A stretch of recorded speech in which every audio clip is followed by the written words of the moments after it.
Olá, eu sou Eloni, trabalhadora do FEMaria, do Centro Espírita FEMaria e Associação Médica Espírita do Piauí.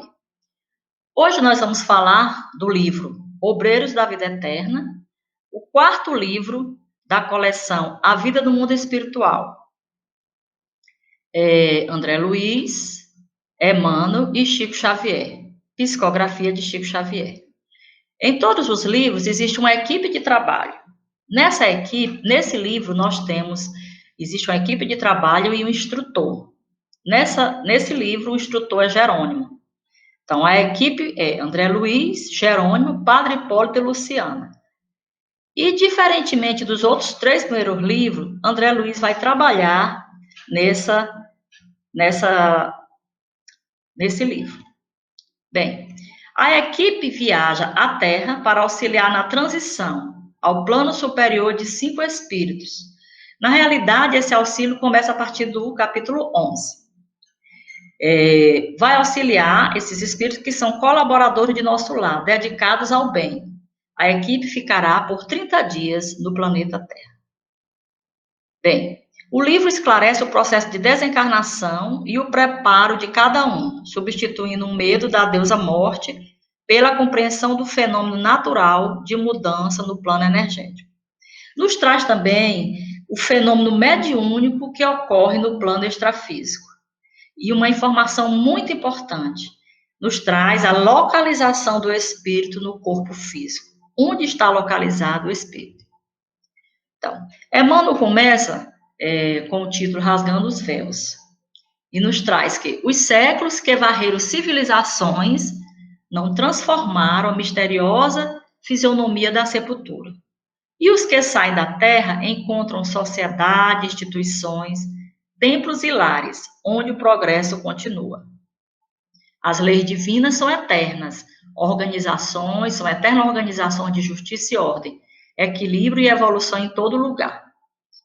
Eu coloquei alguma observação do Livro dos Espíritos, da questão 163, 164 e 165, que fala do que depende o estado de perturbação no momento da morte. Então, lá no Livro dos Espíritos fala que depende do grau evolutivo. O grau evolutivo está relacionado ao desprendimento material, ao conhecimento espiritual, à prática no bem e à confiança pura em Deus. Então, todos esses aspectos influenciam no momento da passagem, da mudança de plano energético. O capítulo 1 inicia Convite ao Bem. No Templo da Paz, lá em nosso lar, tem uma palestra de um benfeitor, Metelo. O título da palestra é A Filosofia Espiritual da Evolução. Ele fala: vangloriava-me de minha posição, mas, ao ver seres angélicos nas zonas mais baixas, envergonhei-me. Porque às vezes a gente pensa, porque tem algum conhecimento, acha que tem algum merecimento. E ele estava se vangloriando, que ele estava bem, no local bem, mas quando ele viu seres com muita luz nas zonas baixas, ele ficou com vergonha da vaidade dele, né?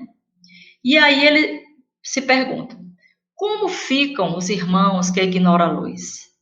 Seria completo o regozijo, a alegria, havendo lágrimas atrás dos nossos passos? Nossos irmãos, presos nas grades sensoriais, progridem lentamente na aprendizagem das leis que regem tudo. Então, 3 grupos de trabalho se reuniram no Santuário da Bênção para receber instruções que vão partir a trabalho para o planeta Terra. Então, 3 grupos de trabalho recebem últimas instruções no Santuário da Bênção antes de partir, umas missões de auxílio na Terra. São 3 grupos, cada grupo com 4 socorristas. Um dos grupos fará um trabalho com órfãos, o outro relacionado à doença mental, que hoje nós chamamos de transtornos mentais, né? E o grupo de André Luiz, que vai fazer o auxílio a essas 5 pessoas no momento do desencarne. Há lições muito importantes sobre a doença mental. O instrutor fala que existem, em raras exceções, as anomalias mentais são pelo desequilíbrio da alma, são resgates. É muito importante, né, essa nova visão, ver a saúde mental, os transtornos mentais nesse novo aspecto. Bem, aqui uma informação bem importante, que houve a visita desse ser Asclépio, né, desse espírito elevado, e ele vinha nos planos elevados, então ele precisou de toda uma formação ambiental com as energias do ambiente lá, que o grupo estava, para formar um cenário para que ele pudesse se apresentar, se materializar, né? É muito interessante esse capítulo. Bem, então, numa câmara em material similar a vidro, puro e transparente, nós vimos a paisagem formada, esse é André Luiz falando, formada de substância mental, né, pela ação do pensamento sobre o fluido cósmico universal. O grande doutor em neurologia, Francisco de Biasi, ele tem vários vídeos sobre essa visualização, o poder da mente, e ele nos chama sempre a atenção de que o nosso cérebro, que é uma máquina, ele não sabe se o que a gente está pensando, o que a gente está criando pelo pensamento, está acontecendo naquele momento, se é uma realidade ou se é só um pensamento. Então, ele fala do poder da visualização para nós trazermos saúde e felicidade às nossas vidas e ao nosso planeta. Então, ele tem um trabalho muito bonito. Eu convido vocês a buscarem os vídeos dele. Ok? Bem, uma tela cristalina capta vibrações mentais, né, de quem está, do grupo que está aguardando a visita desse sublime visitante. Capta vibrações mentais, forma quadros vivos de paisagem, de águas mansas, de árvore frondosa, né? Um instrutor orientou as pessoas que estavam aguardando a visita do sublime visitante a mentalizar esses locais da natureza. Então, tudo foi formado com a substância mental dos espíritos que estavam ali aguardando a visita. Bem, e o visitante fala que a evolução do homem tende ao infinito. Os 3 grupos, cada um tinha suas perguntas sobre o trabalho que iam fazer, e Asclépio responde essas perguntas, né? E a cada pergunta de cada grupo, ele puxa um manuscrito e lê a resposta. Todas as respostas baseadas em princípios cristãos. Bem, então a equipe de André Luiz estaciona na casa fundada por Fabiano de Cristo, né? Eles saem para o trabalho. Essa casa, como o próprio nome diz, a casa transitória, transporta-se para outras regiões espirituais de acordo com a necessidade. Ela fica entre nosso lar e o planeta Terra. Lá nessa casa transitória serão recolhidos espíritos que serão auxiliados no desencarne, né? São recolhidos lá e somente depois que irão para o nosso lar. E Zenóbia, que é a coordenadora da casa transitória, recebe uma informação dizendo que dos seus colaboradores. A nota do dia manda comunicar-lhe que os desintegradores etéricos passarão por aqui amanhã. Esses desintegradores etéricos é o que eles chamam lá de fogo purificador. Ok. Então, essa equipe, né, que é formada por André Luiz, por Jerônimo, o padre Hipólito e Luciana, eles vão auxiliar 2 administradores lá da casa.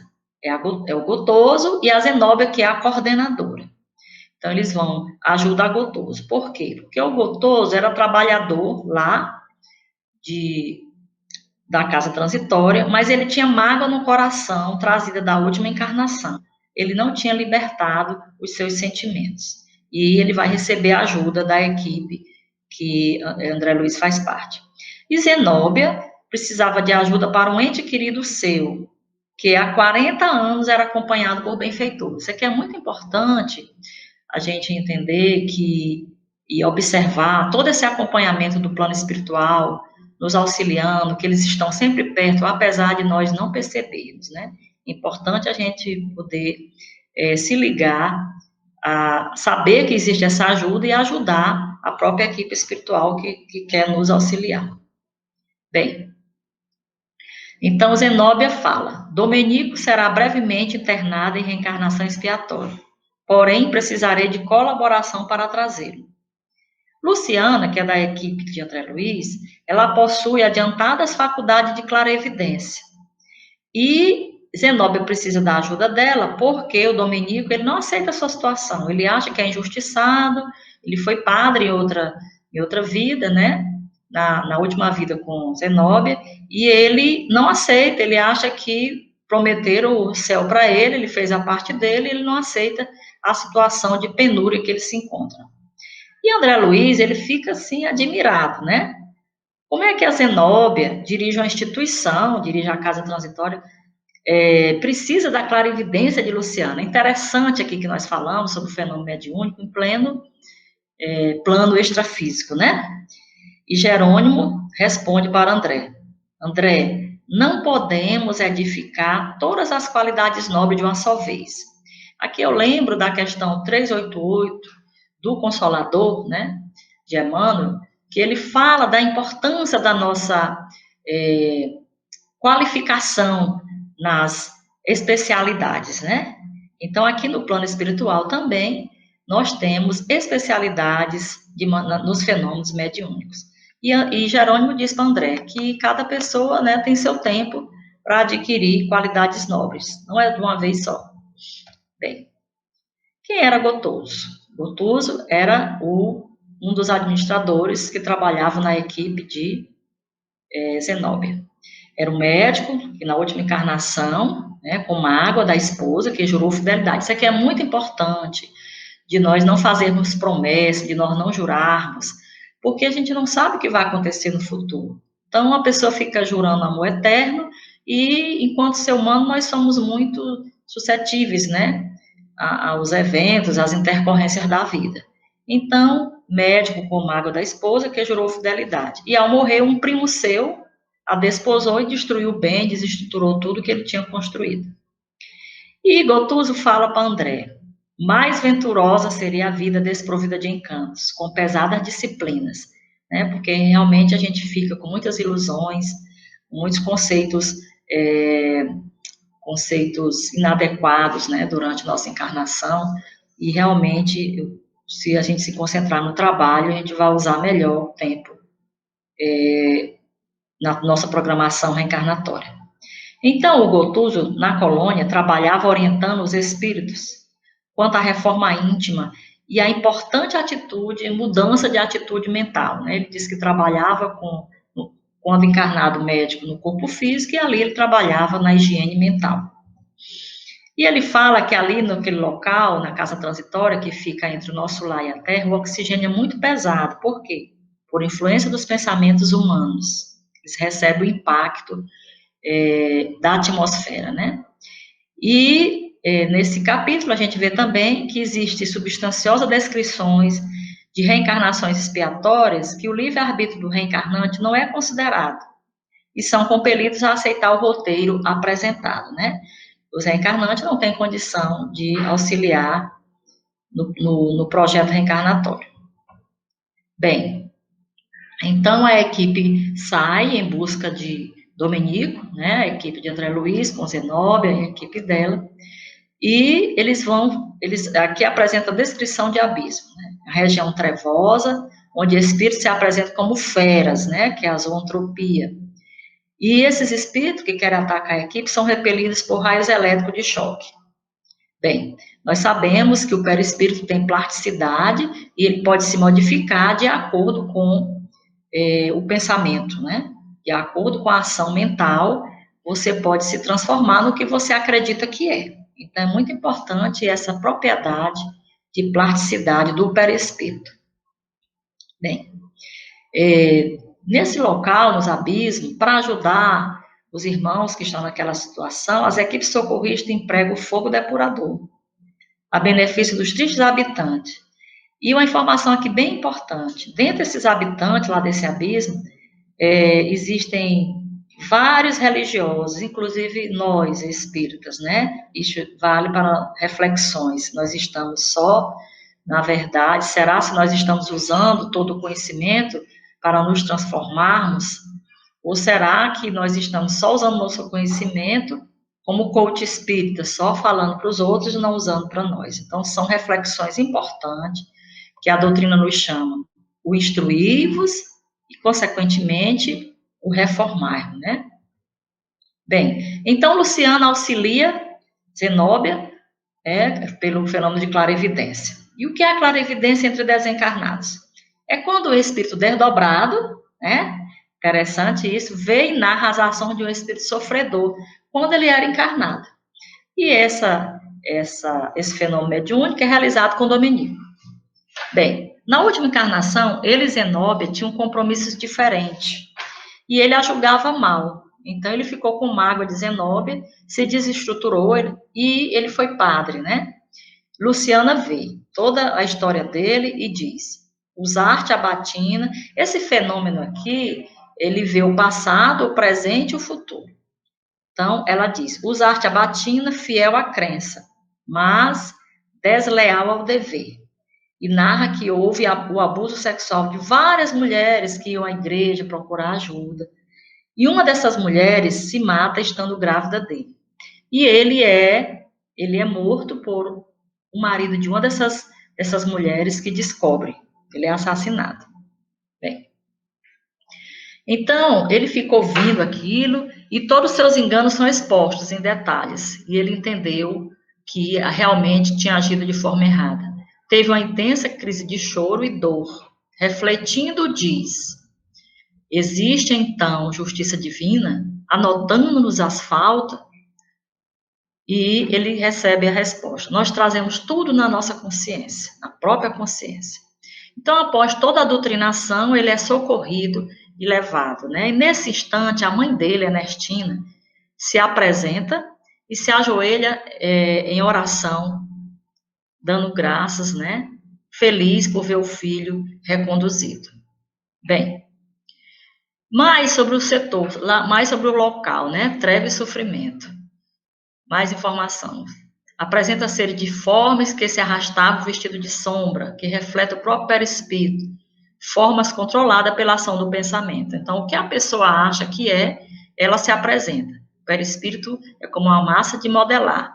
Você pode fazer a forma que você estiver pensando, né?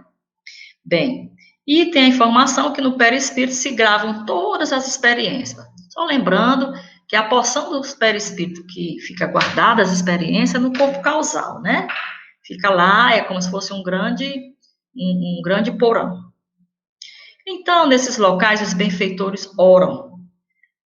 A equipe, no momento de André Luiz, faz umas orações, as redes voltam vazias, mas houve a semeadura, porque no dia seguinte, o fogo purificador que iria resgatar os arrependidos, iria passar por lá. Então, eles fazem oração e houve a semeadura para poder despertar, para no dia seguinte, quem tivesse feito a reflexão fosse resgatado.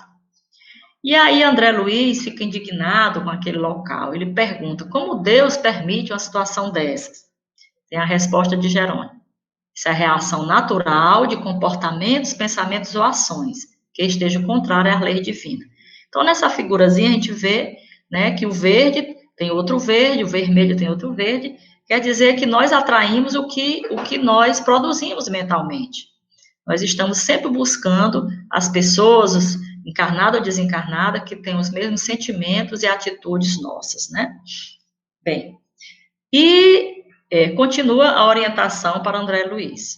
Deus permite que existam esses lugares por respeitar o livre-arbítrio, para que esses espíritos aprendam a valorizar o bem, vivenciando as consequências do mal que fizeram. Então, são 3 etapas, né? O arrependimento, a expiação, que o arrependimento e a expiação é psicológico, e a reparação, que é, de fato, o trabalho, é você sentir na pele, na encarnação. Bem, aqui também a equipe auxilia Gotuso, né? Luciana também, com outro fenômeno mediúnico, que é a psicofonia, auxilia a mãe de Gotuso se comunicar com ele. Então, há o raro fenômeno de um espírito, Luciana, ser médio de psicofonia também. para que um outro espírito elevado, Letícia, comunique-se com o filho Gotoso para a libertação dele.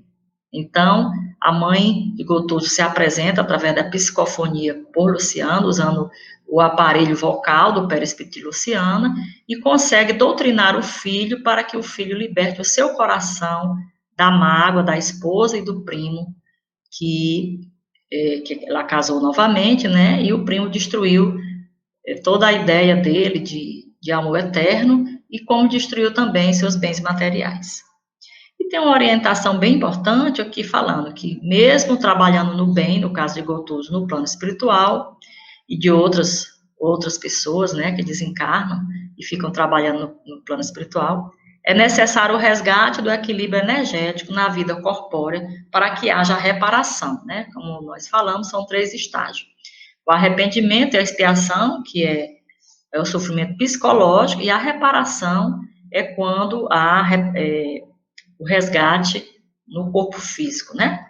Bem, aqui começa já o auxílio aos amigos, aos 5 amigos que vão desencarnar, né? A equipe se despede lá dos administradores, da equipe da casa transitória, e vão ao planeta, né? Ao planeta Terra.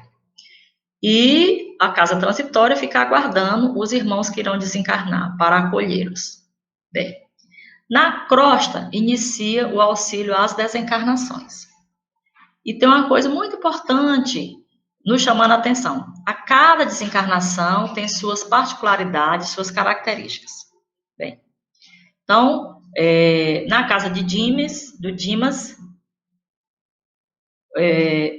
era um exímio trabalhador, mas não preparou a família para o momento do desencarne, não trabalhava muito no centro espírita, mas ele não preparou a família dele, né, para a ausência dele e tal. A casa de Fábio, ele viveu bem, então, Chico Xavier diz, viver bem significa morrer bem. Na casa de Albina, ela era evangélica, ela ganha uma moratória, ganha mais tempo, porque a filha está grávida do espírito de nosso lar. E a casa de Adelaide, ela cuidava de crianças órfãs, numa obra de amor que consumiu sua vida. O próprio Bezerra de Menezes foi buscá-la. E Cavalcante, ele não se preparou, ele trabalhava, ele era muito bom, fazia o bem, mas ele não se preparou para o desencarne e ele sofreu muito, foi a mais difícil desencarnação. Bem, a equipe de André Luiz recolhe os 4 espíritos que vão desencarnar, né, porque um deles ganhou a moratória, recolhe os 4 espíritos em desdobramento pelo sono, leva-o à casa transitória para uma palestra elucidativa quanto à breve desencarnação deles. E lá, durante a palestra, o orientador fala, é preciso estimular a divulgação do conhecimento da continuidade da vida, porque facilita muito na hora da desencarnação. Só o simples fato da pessoa saber que a vida continua facilita. Bem, e é interessante também que a cada um dos que eles ajudam, eles falam no cuidado da equipe com o corpo físico, né? Para não ser alvo de desencarnado ainda dependente dos requisitos de energia vital. Então, durante o velório, equipes espirituais tomam conta daquele corpo físico, né? Ficam vigilantes, porque alguns irmãos desencarnados, eles ficam querendo sugar as energias vitais, os requisitos do corpo, né? Em decomposição. Bem, Dimas não preparou a família, como nós falamos, né? E na hora do processo de desencarne aqui, eles falam que existem reuniões orgânicas que demandam bastante cuidado, né? É o centro vegetativo, ligado às vísceras, o emocional, né, coração, e o mental, é o mais importante por excelência, situado no cérebro. Aqui onde tem a importante informação, que no quarto ventrículo, na fossa roboidal, falando que o espírito fica nesse local anatomicamente, aqui atrás, né? É a sede do espírito. E ali, em toda aquela região talâmica, é o gabinete do espírito, de onde parte todas as orientações para que o perispírito transfira para o corpo físico. Então, companheiro libertado, né? Ele tem a morte Ele, durante esse processo, ele, todas as, né, as pessoas, quando estão nesse processo, contemplam o passado em visão panorâmica, e no caso de Dimas, o cordão prateado foi cortado 24 horas. E aqui eles nos chamam a atenção para os velórios, né, que os velórios não devem ser referenciais à vida social, mas um recinto consagrado à oração e ao silêncio. Então, aqui nessa foto, nós vemos, nessa seta menor, o primeiro ponto que foi desatado, né, que é das vísceras. Quando foi desatado, houve uma liberação dessa substância leitosa, branquicenta, que nós estamos vendo, e houve resfriamento de todos os membros, né. Nessa seta maior, quando houve o desenlace no centro emocional e centro laríngeo, houve também essa liberação dessa substância, em bem maior quantidade, e aqui na segunda figura a gente já vê, né, se formando uma cópia, e quando Jerônimo rompe na altura na fossa romboide do quarto ventrículo, o espírito é liberado. Observe que tem uma chama, né, e essa chama, ao ser liberada, ela absorve toda essa substância leitosa que foi liberada anteriormente e forma uma cópia perfeita de Dimas, né? É muito interessante, tem no YouTube todo o processo de forma detalhada e no livro, gente. Leiam um livro, o livro é muito rico de informações. Bem, Dimas despede do seu corpo físico e um amigo no velório é intuído a orar. É importante você colocar músicas para serenizar, fazer a oração. E ele traz a informação de que espíritos, a hora lá do enterro, né? Espíritos ajuntam-se no cemitério, aguardando a chegada de corpos para dele subtrair resíduos vitais, é o que nós falamos antes. E há registro de tormento de desencarnados que não se desatam do corpo em decomposição. Tudo isso André Luiz presencia lá durante o enterro de Dimas. Aqui é o caso de Fábio, né? Ele teve uma tuberculose fulminante, desencarnou dessa tuberculose. Ele soube orientar a esposa e os filhos, era um bondoso colaborador, e apenas após 1 hora o cordão prateado é cortado. Dimas foi 24 horas, então cada um tem um processo, né? É individual e intransferível. E aqui, nesse capítulo, fala da importância do efeito da água no banho morno, que retira matéria fluídica prejudicial. Fala também da importância do evangelho no lar, que Fábio fazia, educou seus filhos, tinha oração na sua família e preparou direito sua família para esse momento, né? E o seu pai estava lá presente na hora. Fizeram o evangelho, o último evangelho no lar. E Fábio chamou a esposa e liberou para um novo casamento. Né? Conversou com ela, que ela era liberada, que alguém que pudesse auxiliar e que ele iria ficar sempre presente, cuidando dela e dos filhos. Bem, a Albina, nós já falamos, né? Ela trabalhava na educação de adolescente. Ela teve uma moratória terrena. Não. Sim, ela teve uma moratória terrena. Para quê? Para não interromper a gravidez de uma pessoa que visa beneficiar um grupo familiar. E o espírito que a gestante estava esperando era um espírito de nosso lar. Então, a Albina, ela ganhou mais tempo, né? Ficaram só 4 pessoas para eles levarem. Então, o Cavalcante foi o desprendimento mais difícil, um desprendimento complicado e acrescido dos inconvenientes da eutanásia, pois durante a eutanásia prejudica a matéria, complica o quadro de serviço que nos é indispensável. Ele sofreu muito, o Cavalcante, foi totalmente abandonado por todos os familiares, ele era um homem muito bom, muito caridoso. Quando ele desencarnou, né, quando ele teve a morte, né, ele foi levado à casa transitória, sonolento, apático e desmemoriado por conta de quê? Pela ideia que ele fazia da morte, pelo apego ainda à vida terrena e pela própria eutanásia. E, nesse momento, ele ficou chamando, né, no momento da agonia, da passagem, ele ficou chamando a esposa. E ele não sabia que a esposa já estava desencarnada. Então, ela já desencarnada, muito desequilibrada, né, porque ele fica chamando, vai ao encontro dele no hospital. A esposa o abandonou. e ele tinha mágoa disso. Mas achava também que ele era culpado por se dedicar muito ao trabalho da caridade. Ele achava que ela tinha ido embora com outra pessoa porque ele não deu atenção para ela. Os dois conversaram e se perdoaram. Muito importante isso para ele, porque ele não levou a mágoa, né, para o plano energético. Ele não levou essa marca, essa impressão para a próxima encarnação. E ele começou a falar com a esposa, e aí a equipe médica achou que ele estava delirando, achou que ele precisava de ajuda, e fizeram a eutanásia nele, né? Porque ele achava que ele estava com delírio. Então, a serva fiel, chamada Adelaide, o próprio Bezerra de Menezes, foi no momento da passagem da mudança de plano energético. Foi tudo muito simples, coube à equipe apenas a liberação do corpo, porque a própria Adelaide realizou o seu desligamento. Então, vocês viram, foram 3 situações bem diferentes, né? Então, a Adelaide, ela ligara-se à obra iniciada nos círculos carnais, ligara-se aos amigos, aos auxiliares, queria continuar a tarefa. Ela, por força das circunstâncias imperiosas, acumulava função diversa no orfanato. A equipe não queria, ficava orando para ela não desencarnar, mas foi orientada a assumir a responsabilidade e deixá-la partir, porque já era o momento dela, né? Então, a gente observa 4 situações diferentes, né? O Dimas foi 24 horas, foi cortado o cordão, o Fábio em 1 hora, o Cavalcante foi feita a eutanásia, foi muito sofrimento, né?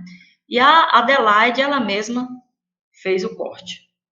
Então, resumindo, o livro nos traz informações muito importantes, fenômenos belíssimos, né? Fenômeno mediúnico no plano extrafísico, de clarividência, psicofonia e materialização, que o que muda só é a frequência dos planos, mas nós continuamos os mesmos. Se nós somos psicógrafos aqui, se nós temos clarividência, nós vamos também continuar fazendo isso no plano extrafísico. O que muda só é a frequência. Outra informação, a criação de matéria mental a partir da ação do princípio inteligente, que através do pensamento age sobre o fluido cósmico universal, criando substância mental, né? O uso da visualização. Então, é importante a gente lembrar sobre a visualização para nós pensarmos no nosso planeta alegre, nós pensarmos sempre, visualizarmos paz, harmonia no nosso planeta, no nosso corpo físico, na nossa família, porque o nosso cérebro é uma máquina, ele não sabe se a gente está vivendo aquilo ou se é imaginação, e nós podemos criar a nossa realidade, né? Nós temos esse poder de co-criadores. O terceiro item é a localização do espírito no corpo físico, que é no 4º ventrículo, na fossa romboide, né? Fala do processo de passar de plano energético, de mudança, que é pessoal e intransferível, cada um acontece de um jeito, e fala que todo o processo é acompanhado por equipe espiritual para auxiliar o desencarnante e para evitar a absorção de resquícios de energias vitais por nossos irmãos desencarnados, que infelizmente ainda se encontram necessitando do fluido vital, né, ligados às coisas terrenas ainda, né, as sensações do plano material. Então, é isso que eu queria trazer sobre o livro Obreiro da Vida Eterna. Eu convido vocês a fazerem a leitura. É um livro riquíssimo, né, um romance longo. Eu trago aqui apenas os pontos principais e eu agradeço a oportunidade do trabalho de divulgação dessa coleção maravilhosa, A Vida no Mundo Espiritual.